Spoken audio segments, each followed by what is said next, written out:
Estamos, bueno, después del suspense de rigor, el suspense técnico de rigor, estamos ya. Cristina, buenas tardes. Hola, bueno. Muchas gracias por estar con nosotros hoy, gracias también a Jaime Martínez, que está aquí conmigo. Antes de nada, nos gustaría, Cristina, que vieras también la sala para que no sientas que estás hablando solo para nosotros, así que Miguel va a hacer un barrido para que veas cómo está esto también. Te voy a marear un poco. Saluda a Cristina a todos. Bueno, vale. Así que nada, bueno. Voy a ir muy rápido porque a las 7:30 tenemos que terminar, entonces voy a dejar agradecimientos y otras cosas que hay que hacer para el final y voy a intentar ir lo más al grano posible. Creo que lo que tenemos aquí hoy con este encuentro entre Cristina Morales y Jaime Martínez yo creo que es historia de la literatura en tiempo real, vamos. Le venía comentando ahora a Jaime, estábamos hablando y le decía que yo tenía esta sensación, o quería partir un poco para que ellos empiecen esta conversación y hablen, de que en el año 2019 empezó una especie de como un lapso en la vida de estos dos escritores en que tenían como unas vidas paralelas, ¿no? Empezando porque los dos ganaron un premio nacional. En el caso de Cristina ganó el premio nacional de narrativa por lectura fácil. En el caso de Jaime ganó el de poesía joven por Cuerpos perdidos en las Mordes, una novela de detectives. Para daros un poco de contexto, imagino que aquí todos conocéis a estos escritores, pero lectura fácil, bueno, es un libro del que se ha hablado muchísimo, se ha dicho de todo, es un libro que es una pedagogía salvaje, es un libro que tiene una calidad en el idioma, en la escritura, en la narrativa completamente, no sé, completamente salvaje, está escrito de maravilla y aparte de que pone a prueba todos los prejuicios, de que pone a prueba muchas ideas preconcebidas, tanto lo literario como lo político en el lector, tiene una cosa que me da un poco de vergüenza decir aquí, porque a lo mejor Cristina dice ¿qué estás diciendo?, ¿no? Pero yo veía una cosa que nunca veía decir, y es que me parece que tiene una humanidad, incluso una ternura implícita alucinante, ¿no? Yo creo que esa ternura, esa humanidad implícita es la mejor manera de que aparezcan estos rasgos en la ficción, y creo que ella lo hace increíblemente bien. Lectura fácil es un libro del que todos hemos oído hablar. El resto de su bibliografía está disponible también aquí. Lo habéis visto fuera en el escaparate que ha hecho Miguel. De esa bibliografía me gustaría destacar Introducción a Teresa de Jesús. Creo que es un libro que hay que mencionar aparte. Yo personalmente creo que va a vivir, o ahora mismo quizá vive a la sombra de Lectura fácil, pero para mí no es una obra menor, es una obra que es alucinante, tenéis que leerla. Y aparte lleva adelante una nota previa, que para mí es uno de los textos más interesantes en español que se ha escrito en los últimos años, en muchísimo tiempo. Luego, si queréis, podemos entrar también en esto, no sé si tú lo conoces, pero es un texto tremendo. Y para mí es escandalosamente pertinente, a pesar de que haya algún caballero blanco que opine lo contrario, ¿no? En el caso de Jaime, ganó el Premio Nacional de Poesía Joven por Cuerpos perdidos en las Mordes. Es un libro que para mí es de una tersura lingüística alucinante, de una imaginación poética que, lo voy a decir, es la hostia. Creo que es un libro que también hay que leer. Está escrito en español. Aquí la premisa de este encuentro también es que Cristina viene como escritora en español, Jaime viene como escritora en asturiano. Por mencionar otro de sus libros, que también están todos disponibles aquí, hablaré de Ósculos de agua en el Imperio Asturiano, que es bueno, yo le preguntaba si era poemario, si era cancionero. Él dice que es un libro disco, es un libro disco que lleva también un CD con canciones, y le estaba comentando que para mí es un libro tremendo porque da otra vida a algunos de los mitos menos mencionados de la asturianía, y yo le decía que algunos de los menos rancios y menos gastados y descascarillados, y eso ya en sí me parece un mérito tremendo, y las referencias que maneja y lo que él consigue moviendo todo este material junto, pues me parece también un logro poético tremendo.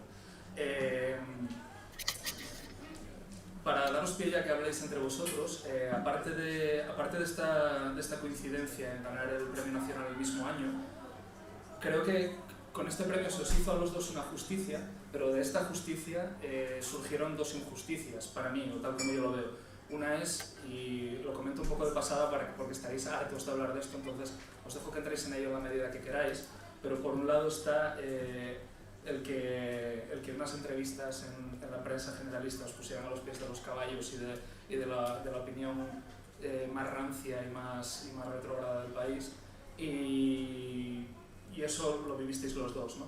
La segunda es que el propio Premio Nacional argumentaba el galardón casi intentando deciroslo positivamente, pero en el fondo acusándoos casi de no tener una genealogía. En el caso de Cristina creo que te decían literalmente que no había que no pertenecías a una genealogía en la literatura española, y en tu caso creo que te decían algo así como que pertenecías a la tradición de la ruptura, ¿no? Entonces me parece que son dos apreciaciones un poco injustas, porque me parece que solo hay que leeros un poco a los dos para darse cuenta de hasta qué punto controláis vuestros referentes, hasta qué punto habéis hecho los deberes, si me permitís, y el hecho de que estáis haciendo algo nuevo, pero muy integrados en las tradiciones y en los escritores y en la cultura que os precede.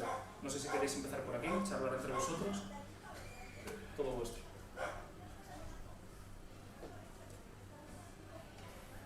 Empiezo yo por lleno. Voy a dar las gracias antes, soy así de clásica.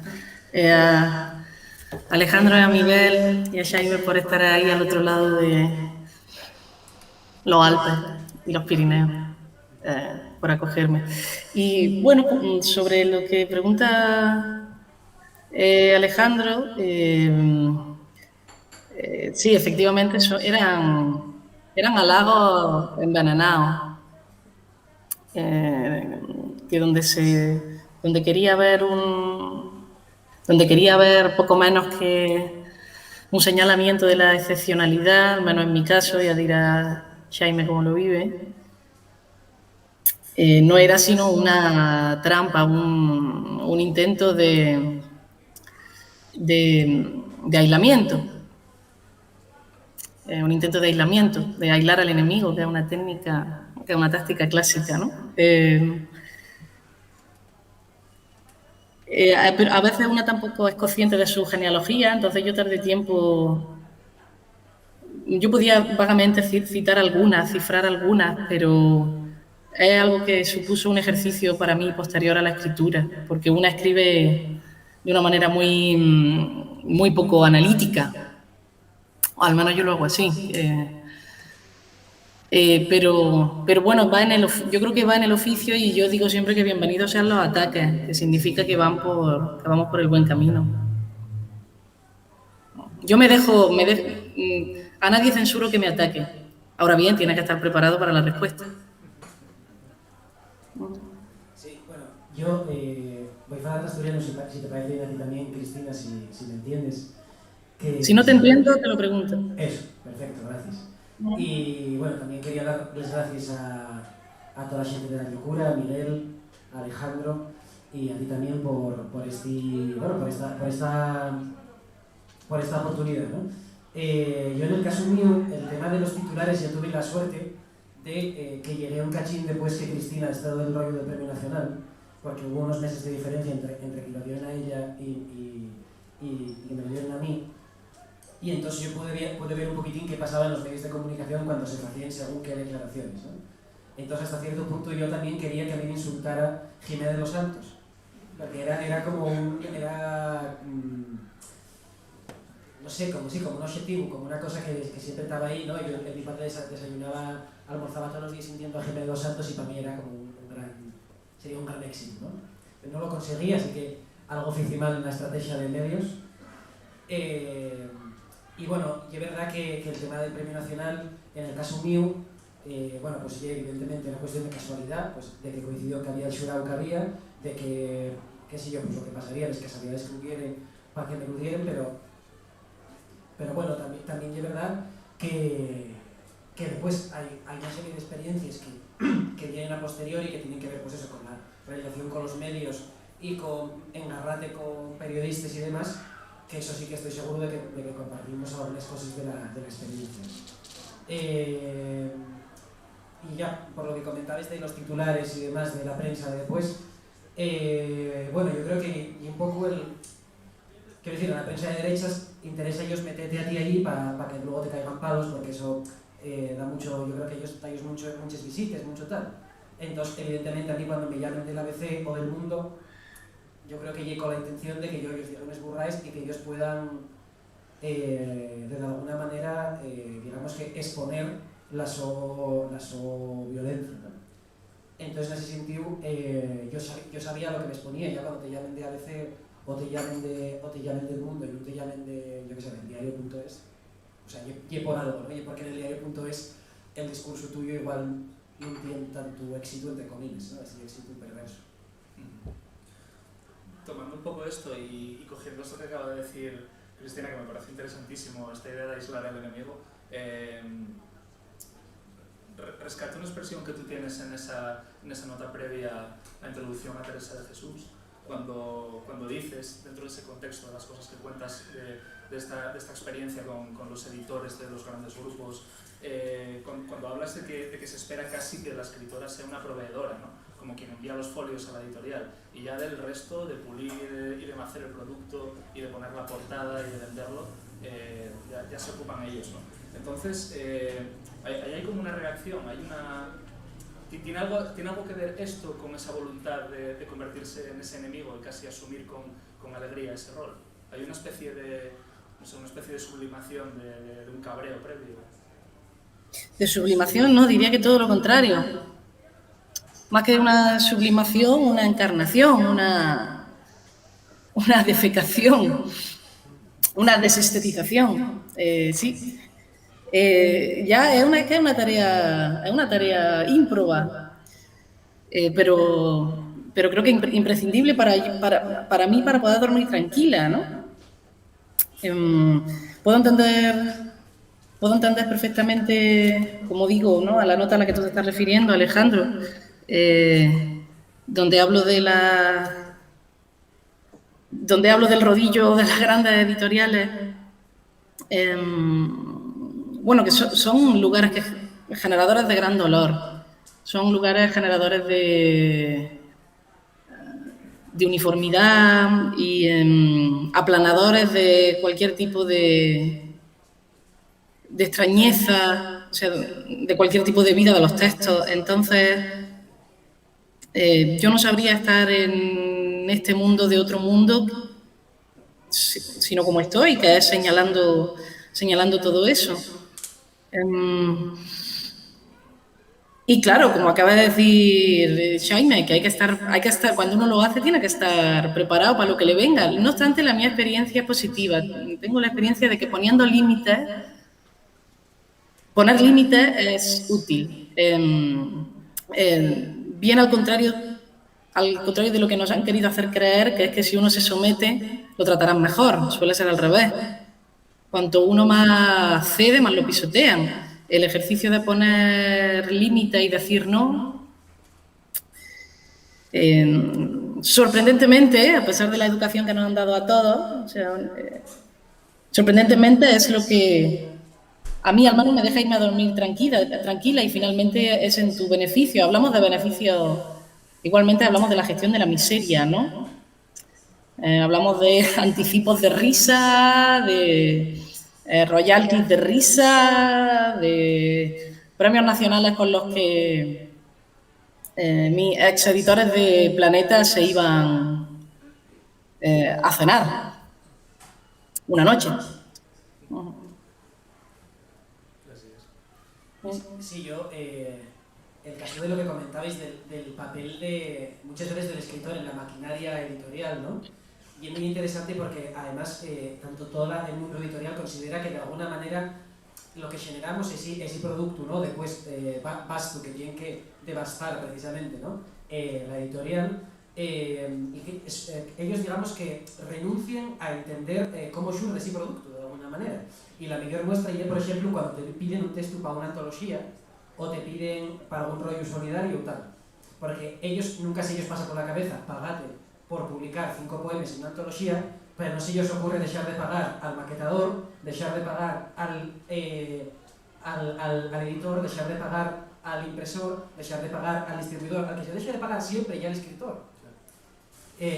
No sé muy bien por qué, yo creo que ya porque se tiene de alguna manera esta visión un poco romántica, ¿no? De la creación, del genio, y es interesante porque ya eso, ¿no? De alguna manera no viene más que te vean como proveedor, sino que te ven casi como un proveedor divino, ¿no? Casi como, pero divino pero para lo malo también, como que notas sujeto a las leyes humanas. ¿Sabes lo que te digo? Y sí que es verdad que te deja como trabajador en una posición bastante incómoda muchas veces. Ya, yo no querría ser trabajadora, mi objetivo en la vida es no trabajar. Como tengo que trabajar, pues, digamos, como tengo que trabajar, pues no me queda sino que ponerme piquetera. Pero mi objetivo sería no ser trabajadora en esta vida. Como no me queda otra, pues claro, tengo que ponerme eso, sindicalista. Me parece que en otros sitios, o sea, no sé, en el mundo de la danza pasa igual. Cuando se invita a una compañía a hacer una muestra, a una bailarina, a hacer una pequeña exhibición, a nadie se le ocurre decirle no pagarle al técnico de luces o al técnico de sonido o a la persona que te recibe o que recoge las entradas o a la persona de billetería. Pero a la bailarina probablemente ese día va a cobrar un bocadillo. Sí. En fin, que digo que siento, por ejemplo, que hay lugares donde existe una politización un poco más clara al respecto, ¿no? Con los derechos de los artistas, que en ese caso en España es prácticamente inexistente y ahora donde estoy, en Italia, todavía más. Ahora que mencionas el tema de la danza, Cristina, para introducir un poco en la conversación el tema lingüístico, pero no estrictamente el idiomático, en este caso pues quería introducir un poco el elemento de periferia. No sé hasta qué punto vosotros os consideráis, tú lógicamente no estudias, a lo mejor no tienes esa sensación, pero cuando vas con Cuerpos perdidos en las morgues, eres quizá, no sé si tú te identificas como escritor periférico, ambos de alguna forma emigráis a Barcelona, llegáis con vuestros propios dialectos, con vuestros idiomas. En el caso de Cristina, muchas veces lo has comentado también, la cuestión del acento. Entonces, la cuestión del idioma a la hora de ser además tenido en cuenta en todo este sistema, y aparte, por lo que decías del tema de la danza, introducir otros idiomas que vosotros habláis. En tu caso es el de la música, el de la canción.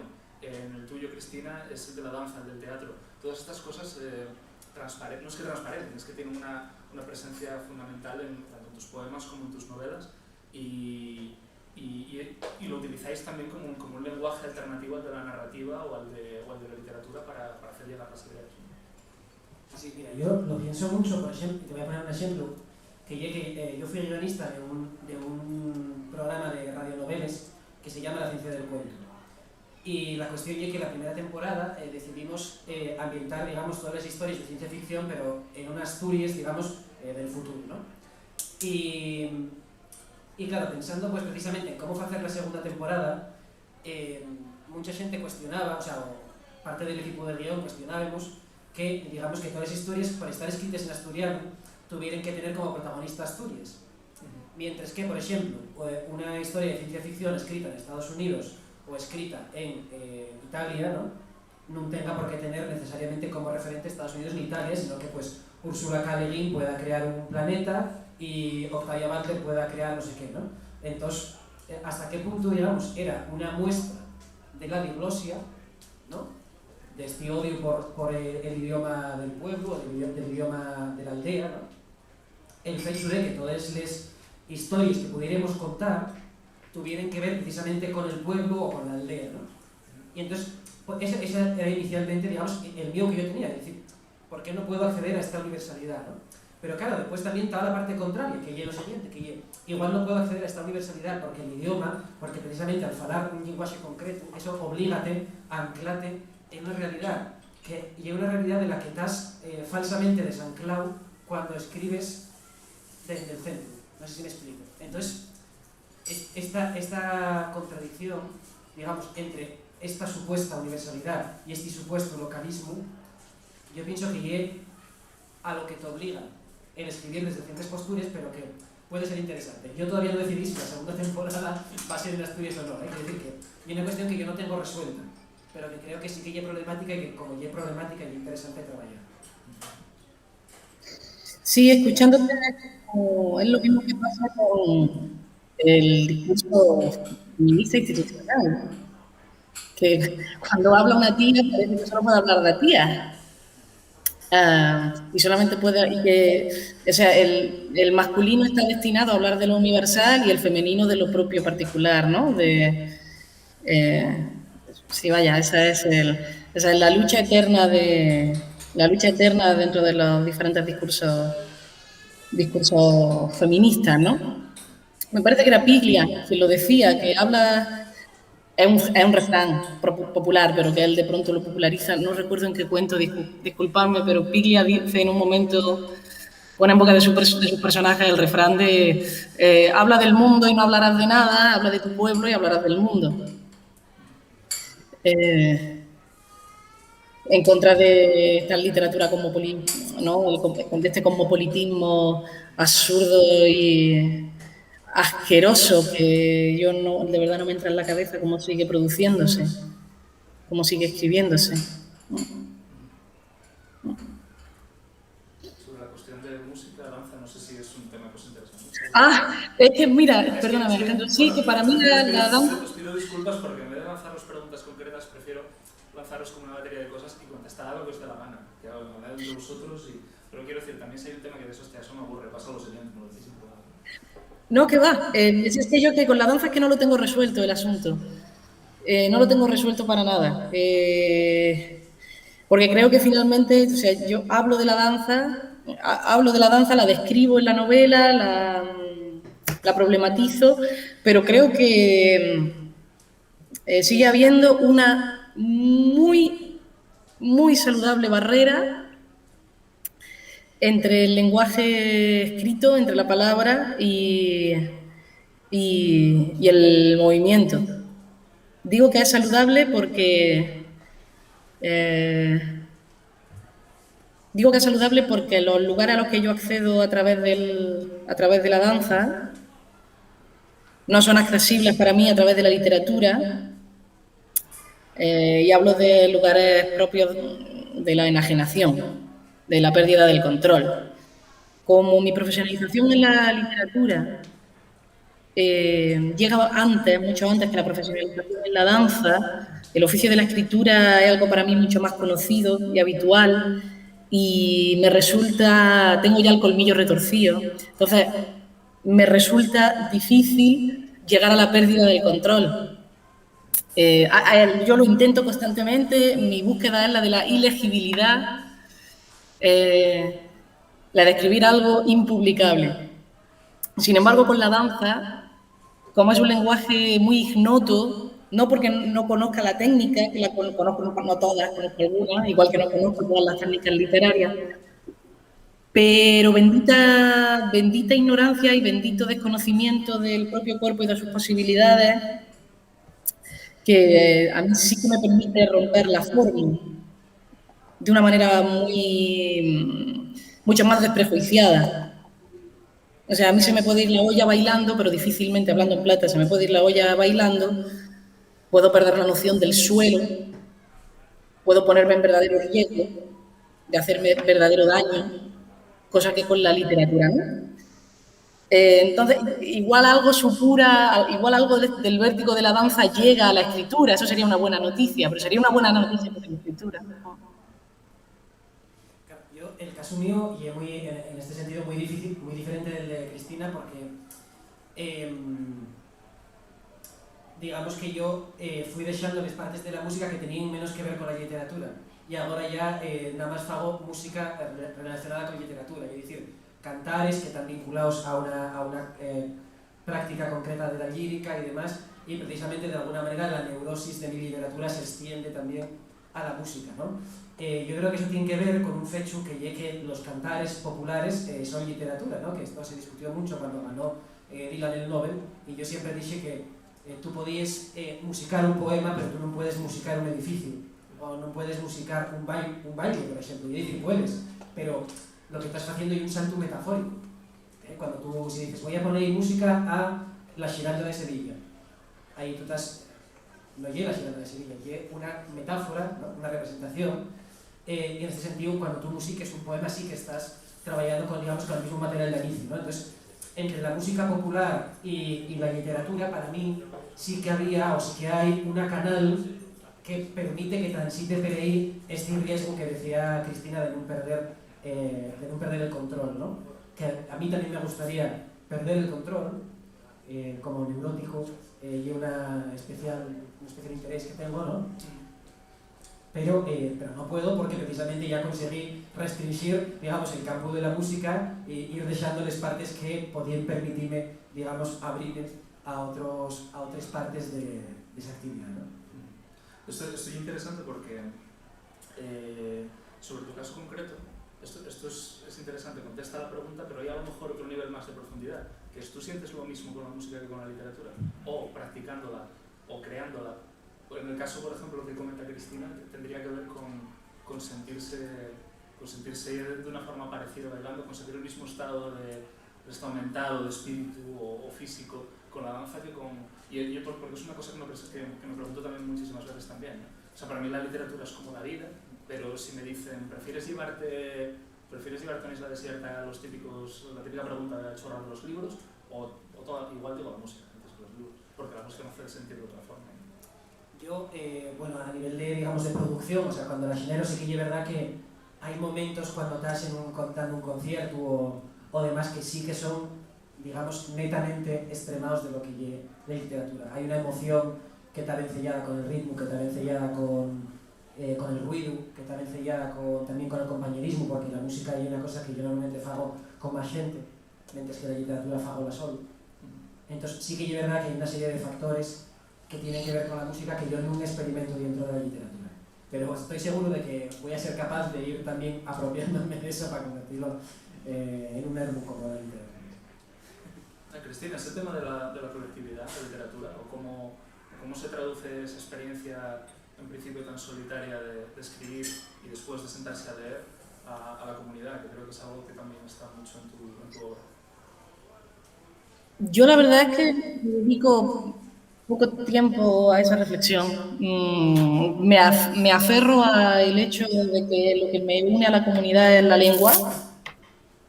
O sea, como nos une un idioma, y eso debería bastar. No me detengo a pensar en el momento de la recepción,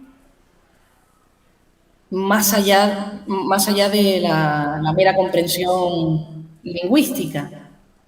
La verdad es que si se genera una comunidad a partir de un texto mío, o sea, de gente que ha comprendido lo mismo, bueno, pues estoy de enhorabuena. Pues mira, a lo mejor ni han entendido lo mismo que yo, ¿no? Que yo quería decir, pero bueno, estoy de enhorabuena. Bueno, igual no estoy segura de esto que estoy diciendo. Cuando yo escribí Los Combatientes, cuando se publicó por primera vez, que lo sacó Caballo de Troya, en el año 2013, si no me equivoco, a principios de 2013,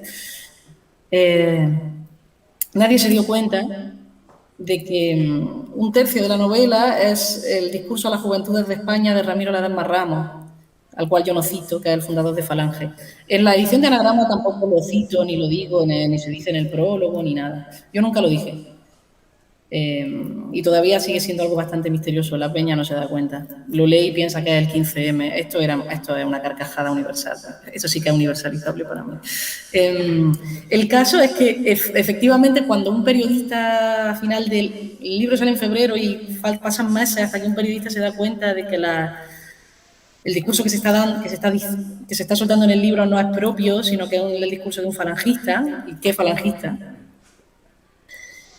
Empiezan a sentirse muy aunados con el libro, empiezan a llegarme mensajes, empiezan a hablar en foros de España 2000 y de fachotes.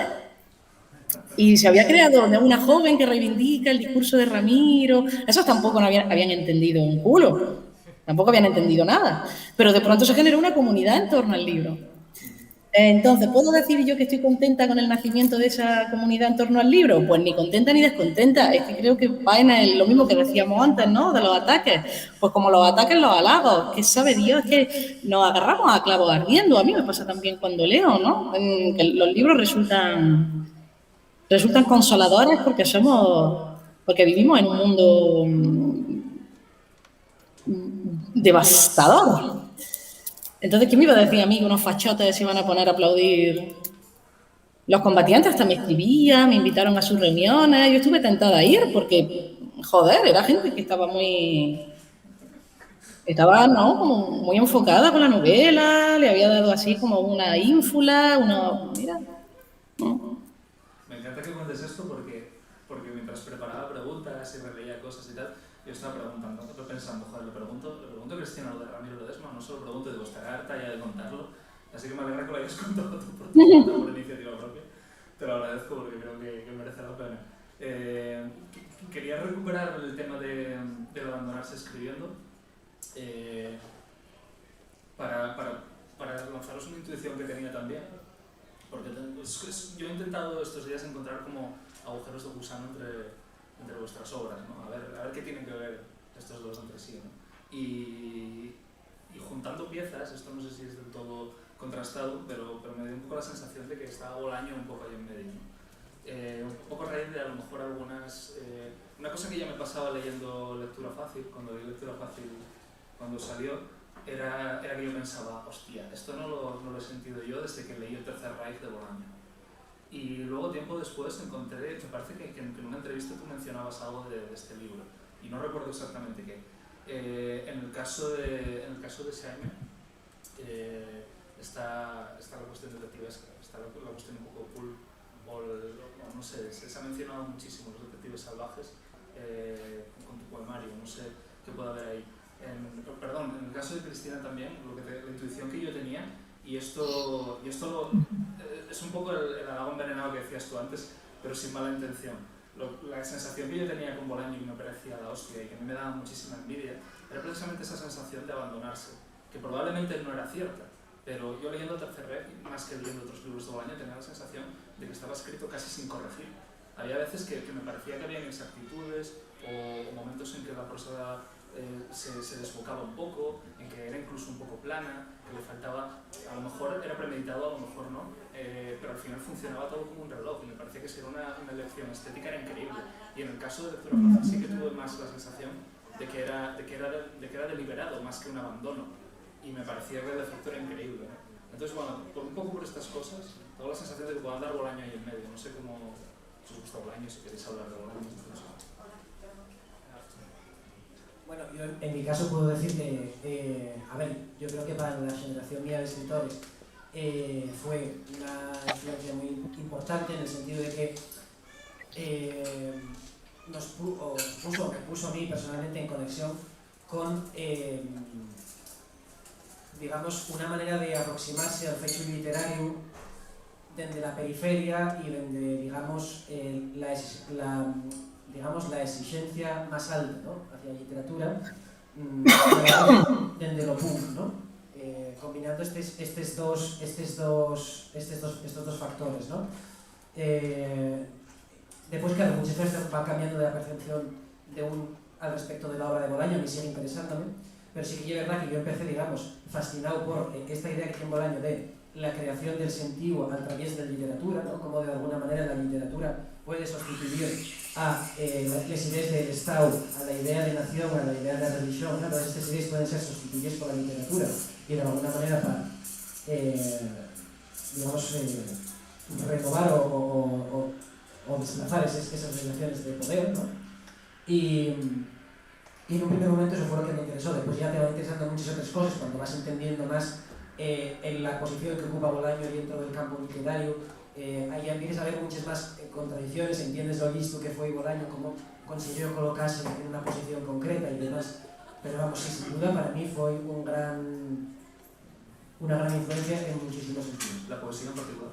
Y la poesía, que tiene fama de ser muy mal poeta, sí que creo que es verdad que es mal poeta, pero me gusta muchísimo. Sí, yo me podría pasar hablando de Bolaño también toda la tarde. Entiendo esta sensación que dices, Alejandro, de algo desbocado, de sentir que estás leyendo algo desbocado y no calculado. A mí me ha pasado recientemente con con Houellebecq. No sé si es Serotonina el último libro de Houellebecq. Me parece que es el último en salir, en ser traducido al español. ¿Dicen por ahí que sí? Yo no ¿Sí? estoy seguro, no lo sigo mucho, pero Vale. dicen que sí. Entonces, ¿alguien está diciendo algo? No, me estoy escuchando yo. Vale. En serotonina, a diferencia de las partículas elementales, por ejemplo, iba a hablar de Bolaño, pero estoy hablando de Houellebecq. En serotonina yo percibo una gran relajación cuando escribe. O sea, está muy relajado. De hecho, hay momentos en los que dice, a lo mejor esto es aburrido, pero es mi tema. Y es de lo que puedo hablar. A lo mejor esto es un coñazo, pero es mi tema y es de lo que puedo hablar. Si quiere usted seguir leyendo, pues siga leyendo, ¿no? Le faltaría añadir. Entonces, en esa relajación frente a la exquisitez de las partículas elementales, por ejemplo, en esa relajación de serotonina es donde yo también percibo la sabrosura. O sea, que es en ese relajo donde se puede encontrar algo genuino. Entonces, no diría que está desbocado, no equipararía desbocamiento con inconsciencia, por ejemplo. O sea, diría que más bien es un texto que se escribe con relajación. O sea, una falta de cálculo no sería para mí, no significa para mí caos o sencillamente un lanzamiento al vacío, sino estar relajado. O sea, un estado un poco más meditativo, iba a decir meditativo, pero no quiero decir meditativo, todo lo contrario. Un estado en el cual no hay tanta premeditación. Relajado. En el Tercer Reich a mí me parece que ocurre algo también similar. O sea, que a diferencia del punto de cruz con el que está escrito Los detectives salvajes o con el que está escrito 2666, en el Tercer Reich se ve claramente como Bolaño, cada día que se levanta por la mañana, ve hordas de alemanes en la puerta de su casa, convive con ellos y nos escribe como si nos estuviera hablando, ¿no? Como si nos estuviera contando al fresco lo que ve cada mañana y sus deseos más oscuros, ¿no? De alemanes que se ahogan en el mar. Eso es toda una enseñanza para mí bolañista también, ¿no? Esa enseñanza de la relajación. O sea, que no está reñida tampoco, yo pienso, como digo, con la rabia o con el deseo. Efectivamente, Bolaño escribe el Tercer Reich, yo creo, claramente relajado, lo cual no quita que esté deseando ver ahogados en el mar unos cuantos alemanes de la Costa Brava. Sí, bueno, otra cosa que quería decir de Bolaño es que a mí Bolaño fue quien me enseñó a puntuar. Creo que la puntuación en Bolaño es una piedra de toque, o sea, es creadora de sentido.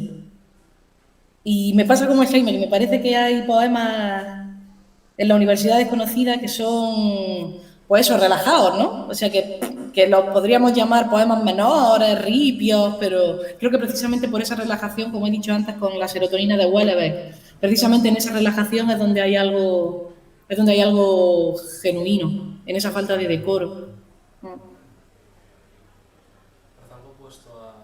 Aprovecho para ir diciendo que en 5 minutitos voy a pedir preguntas, por si queréis ir pensando, pero parece casi lo opuesto a versificar. Quizás es un trabajo diferente en ese sentido, no existe el abandono, tomas notas. Un poco por preguntaros ya por técnica, no sé si es una cosa súper interesante de la gente, pero a mí me ¿Te refieres que la poesía lleva opuesta a la realización de la prosa? Si tú lo vives así, si a lo mejor uno puede pensar que versificar es una premeditación, o hasta qué punto tú vives de la inspiración, o del impulso, o del abandono, como estamos diciendo. A ver, y es que yo cambié mucho porque yo antes escribía por inspiración, o bueno, lo que sea, ¿no? Pero quiero decir que a mí pasaba en estas cosas más mozo, ¿no? De que te sentabas en la mesa y escribías un poema del tirón y todas estas cosas, pero ya va tiempo que no me pasa eso. Yo ya, no sé si para bien o para mal, pero ahora ya planifico, digamos, pues ahora estoy escribiendo un libro de poemas largo, pues ya planifico las partes, los referentes, como no sé qué, aquí va a entrar esta, aquí va a entrar esto, otro, entonces En ese sentido sí que creo que esa, digamos, escritura inspirada entre comillas, porque la inspiración realmente yo creo que procede de la obsesión previa, ¿no? Una obsesión muchas veces que soterraña, que va per baixo de la conciencia, ¿no? Pero sí que lleva una obsesión, ¿no? Y ahora ya no, ahora ya digamos que traballo de otra manera. Entonces non te podría, quero dicir, que la versificación non me parece opuesta a esta relaxación de la que falaremos. En general, evidentemente hay algunas modalidades de la versificación que sí son opuestas, pero no en general.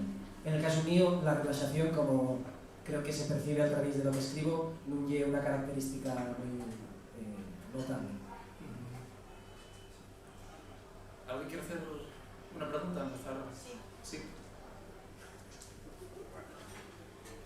Buenas tardes, yo quería hacer una pregunta. Igual tengo que trasladársela porque, o cómo hacemos. La oigo. Ah, genial. Quiero hacerte una pregunta, Cristina.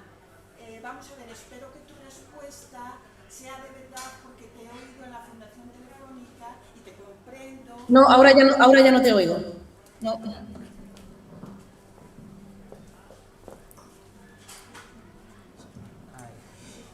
¿Me oyes ahora?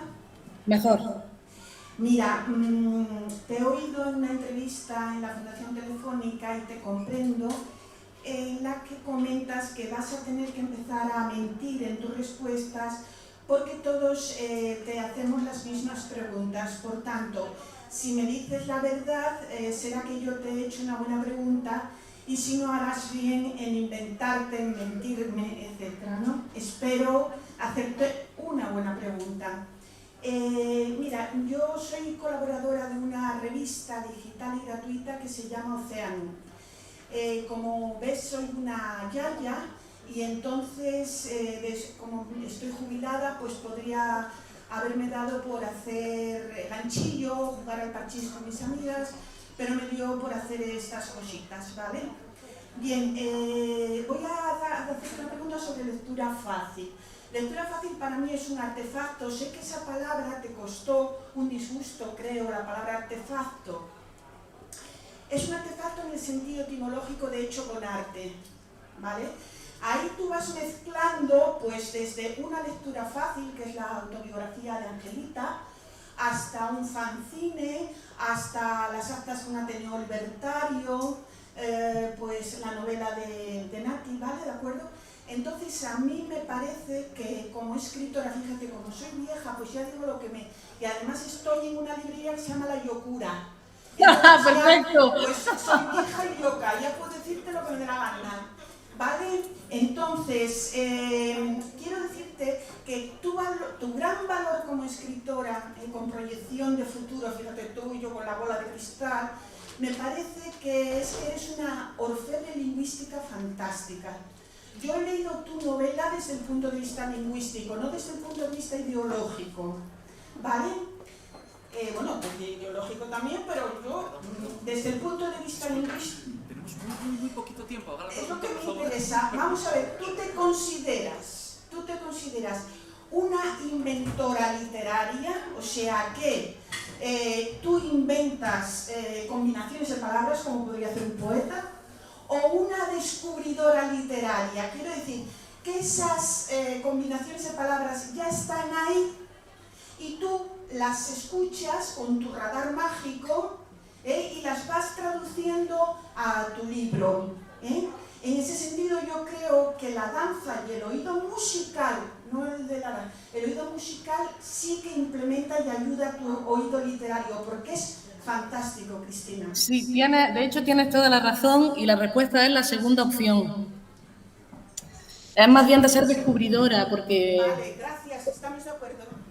Porque a mí me interesa mucho la oralidad. Vale, vale. Me interesa mucho. De hecho, suele ser muy disruptora. Escribir como se habla es una cosa puede ser una cosa muy extravagante.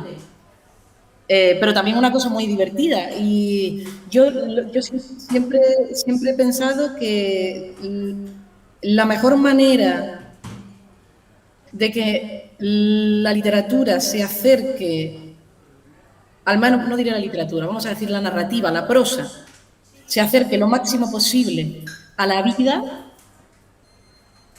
es en la reproducción de la oralidad, es acercándose a la oralidad. Y soy gran deudora soy efectivamente vampirizadora de las cosas que oigo y a la gente que oigo hablando y que me habla. Y siempre pongo el ejemplo de Trainspotting, de Irving Welsh, que es una novela absolutamente oral, donde ahí no parece que estén leyendo nada, parece que estén bebiendo una cerveza en el pub con los protagonistas de Trainspotting. Gracias por tu pregunta. ¿Alguien más? ¿Sí?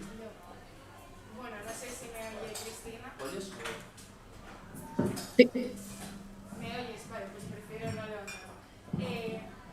Me hace, o sea, precisamente porque surgió Bolaño en la conversación, me hace gracia que yo fui a leer a Bolaño después de escucharte a ti hablar con Gabriela Wiener en un vídeo de YouTube sobre que llegasteis a Barcelona y leíste a Bolaño para ubicarte en la ciudad y para ubicarte como en ese mundo nuevo que era.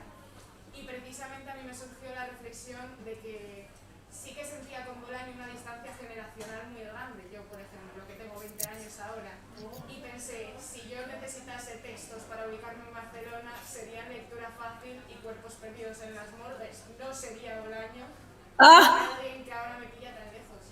Mi pregunta es si vosotras sentís como ese salto generacional casi, no ya el concepto de que configuréis una generación, sino de haber cambiado los temas tanto como para que a mí me resulten cercanos los vuestros y no los suyos.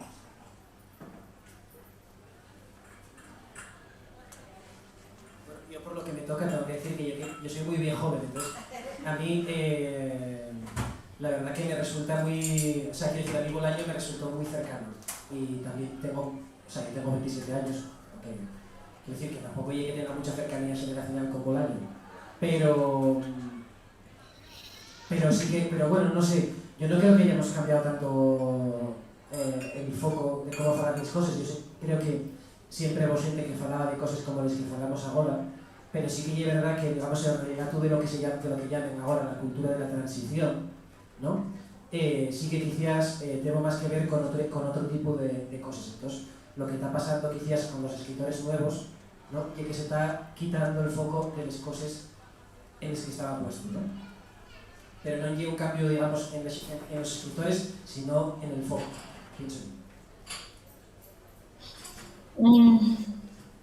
Sí, es evidente, lo que dice Chaima es evidente, de que de pronto han aparecido nuevos temas, no significa que todos los escritores sencillamente por compartir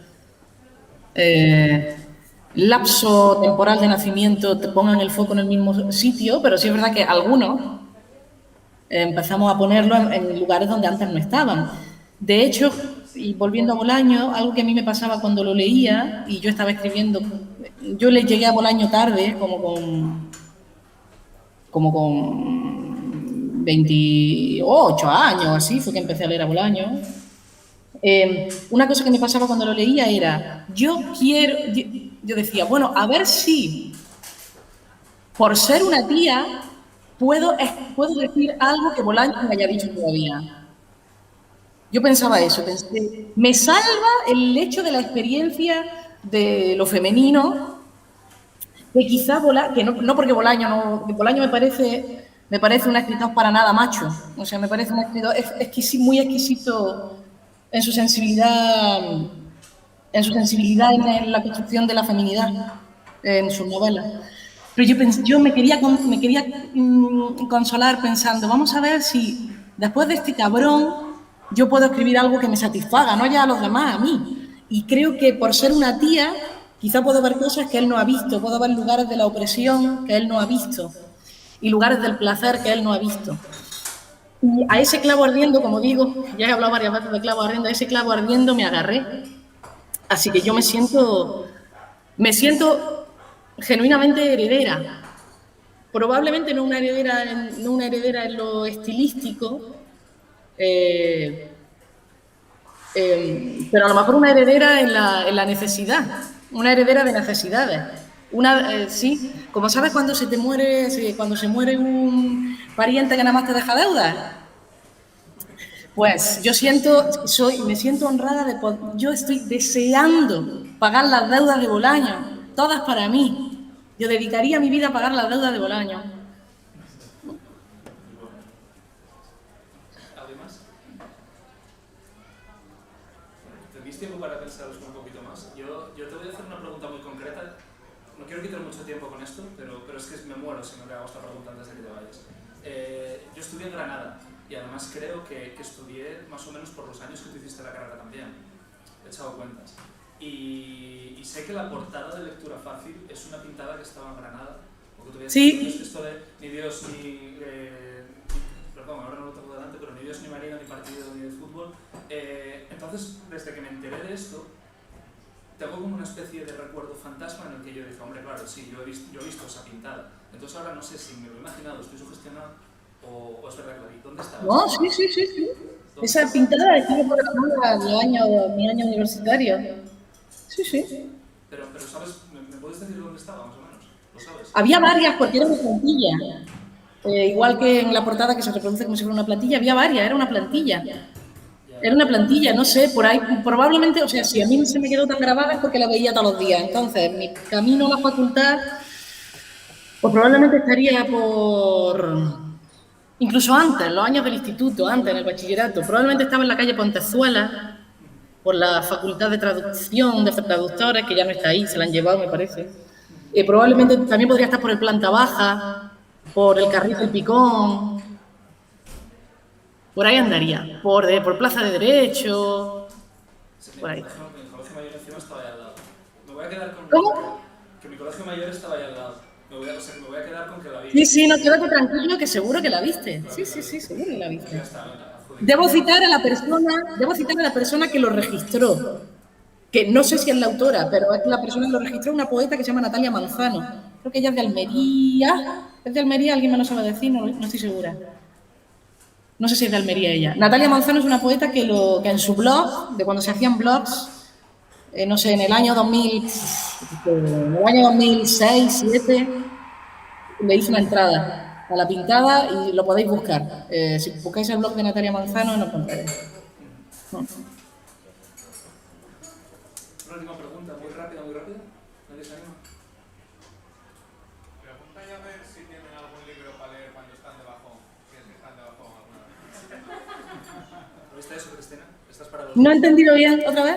Recomendaciones de libros para cuando estés de bajón. Hostias, recomendaciones de libros. A ver, que empiece Jaime, a ver si me viene a mí alguno. Yo últimamente es que solo leo libros de bajón. A ver, yo a mí en general me gustan las cosas deprimentes, pero cuando estoy bien. Quiero decir, yo escucho a Nacho Vegas, pero cuando estoy bien. O sea, yo no necesito estar deprimido. O sea, yo no soy de esa gente que cuando está deprimida y cosas deprimentes, ¿no? Yo cuando estoy deprimido y cosas alegres. En ese sentido, voy al revés. Entonces yo recomendaría, por ejemplo, Rojo y Negro Despertar, que es una novela muy divertida. No sé por qué, la gente tiene la idea de que es un peñazo, pero es una novela divertidísima. Bueno, yo ya he citado Transpotting, pero Transpotting es un subidón. De Irving Wallace es un subidón absoluto, te cagas de la risa. Y estaba pensando en las 120 jornadas de Sodoma, del Marqués de Sade, que es un libro consolador, porque te dice las cosas como son. Esos dos recomiendo. Yo vi el otro día vi Nymphomaniac, tío, joder. Vi la segunda parte, había visto la primera. Yo es que veo las cosas muy tarde, yo no veo las novedades cuando salen. Entonces la vi antes de ayer. Y, tío, es que no recordaba, o sea, a diferencia, porque me acabo de acordar por las 120 jornadas de Sodoma, que la llevó al cine, hizo su versión Pasolini en Saló, las 120 jornadas de Sodoma. Entonces yo recuerdo que yo viendo Saló de Pasolini, yo podía cenar. Yo podía ver las escenas donde comen mierda, pero yo podía cenar. Sin embargo, viendo Nymphomaniac, la segunda parte, tuve náuseas con el aborto de la chica, tuve náuseas y tuve que dejar de cenar. Esto solamente habla bien de de la novela, de la película. Solamente habla bien. O sea, te hace de verdad, te da náuseas de verdad. Bien hecho Lars von Trier, bien hecho. Sí. ¿La última rápida? Pues os hago el último comentario y te dejamos irte ya, Cristina, que sabemos que tienes... Gracias. Tienes mucha prisa, pero os hago un último comentario. Vosotros dos sois un ejemplo de los pocos escritores que están reinventando el malherido arte de la fotografía de autor, os voy a decir. Tengo un poco esa sensación, ¿no? Por las fotografías que suelen salir vuestras me parecen de mucho nivel comparado con lo rancio que solemos consumir en la literatura seria, ¿no? Entre comillas. No sé si tenéis pensamientos sobre esto, si tenéis algo que ver, si estos las hacen, si os prestáis a ello. Bueno, yo creo que el peor insulto que recibí... Tú sabes por qué foto, te lo digo. Sí, el peor insulto que recibí, bueno, y además hubo mucho comentario, fue por una foto en el delta del Ebro, en el que se me veía, estaba yo metido en el agua y se me veían los hombros desnudos. Y entonces hubo muchos comentarios en redes sociales sobre mis hombros. Muchos comentarios. Y menos mal que un escritor que se llama Saúl F. Borel me dijo claramente que tenía unos hombros muy guapos. Y entonces ya desde entonces es la foto que uso siempre. Y por eso está en la parte de atrás del libro disco y aparezco ahí como un sireno. Pero sí que es verdad que el mi amor propio yo soy muy ofendido por todos los comentarios a mis hombros. Yo no sé qué problema tienen los hombros. La gente está muy enfadada por los hombros. Yo no sé, nunca me habían dicho nada, algo así, porque como yo no tengo redes ni nada, las fotos que me hacen y las que salen, las que se exponen, son que me las han hecho fotógrafos, fotógrafas. Cuando en un acto público, o que me han pedido permiso y he posado antes del acto o después del acto. Pero bueno, nada, me lo tomo como un halago, esta vez no envenenado. No, en absoluto. Vamos. Eso me pone contenta. Los que te ponen en anagrama son como robados todos, ¿no? Bueno, la selecciono yo, ¿no? Bueno, yo esa distribución a Teresa Caso es un fotograma de una mesa redonda que fue grabada. Sí, sí. Yo fui la que se dedicó a encontrar el segundo exacto donde mejor me veía para la foto de Solapa. Creo que es un tema importante, así que me ha alegrado haberlo sacado, la verdad. Se habla poco de esto. Cristina, te dejamos libre. Muchas gracias. Muchas gracias. Y esperamos que nos des una visita en persona. Sí, seguro que sí. El año que viene ya estoy de vuelta en España, seguro que sí. Está aquí Miguel, quiero que Miguel te diga algo, que se despida de ti. ¿Qué quieres que diga? Que 1.000.000 de gracias, Cristina. Gracias, Miguel. Un placer. Muchas gracias, que acabáis muy bien la tarde, que brindáis a mi salud. Por nuestra cuenta, un aplauso, por favor.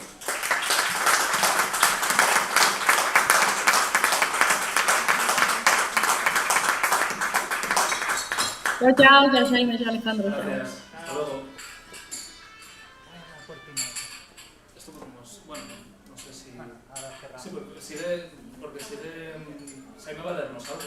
Porque bueno, ya que estamos todos aquí, yo creo que... Bueno, puedo leer, si queréis, un adelanto de la novela, así muy breve, y ya después vamos a tomar algo por ahí. Eso es.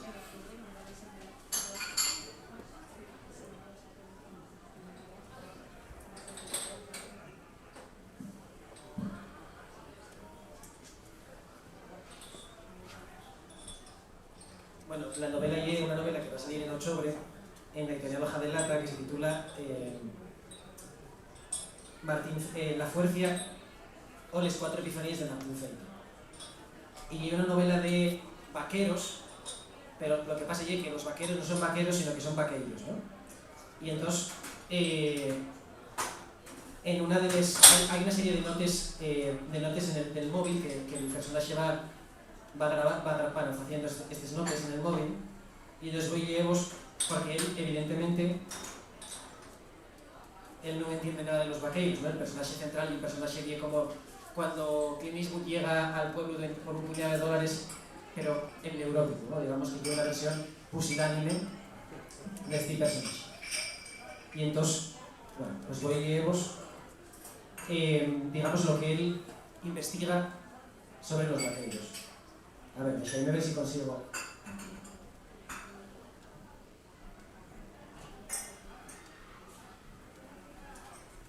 Está cargando, cargando.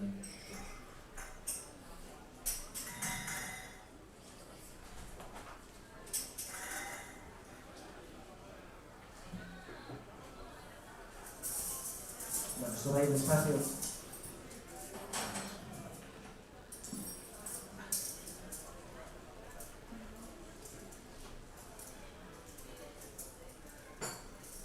Y que no había pensado que, claro, la novela tiene muchas páginas y para buscar cosas es difícil.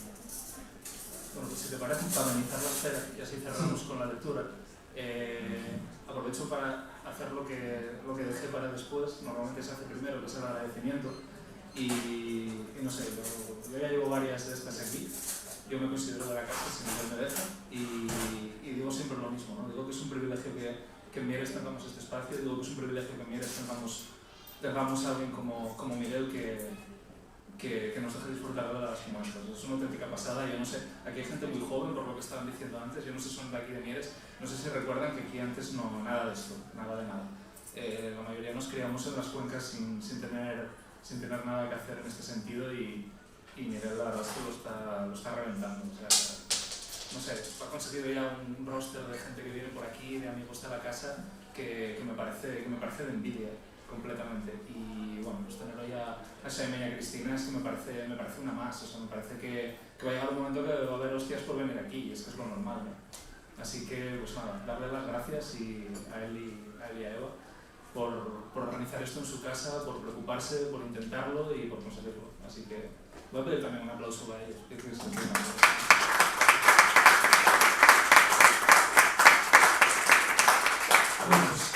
Muchas gracias a Alejandro por los pañales, muchas gracias a Miguel y Eva y a Cristina también por este acto tan guapo, la verdad que me prestó por la vida. Hoy leemos esta notina del móvil, que eso, pues lo que opinas de personajes sobre los vaqueiros. Los vaqueiros dicen, los vaqueiros son vaqueiros. Adolfo García Diz, el solidario insolidario.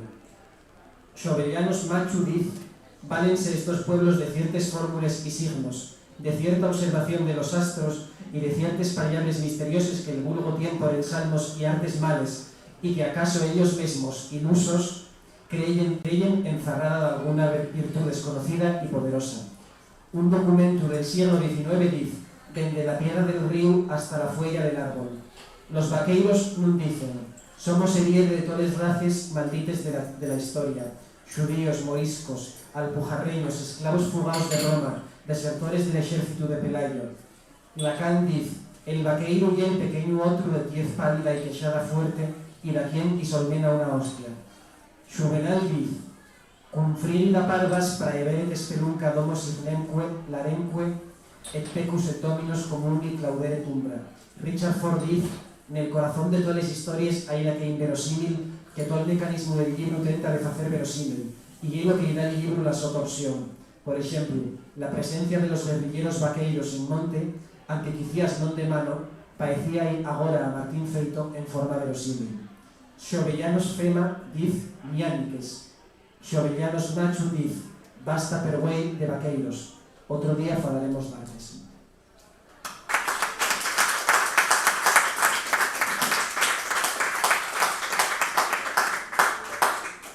Gracias, Xaime, y gracias a todos por venir, a todos y a todas. Y esperemos que el año que viene o en algún momento podamos repetir esto con Cristina aquí y con Cerveces, que va a ser mucho más entretenido, seguro. Gracias a todos por venir.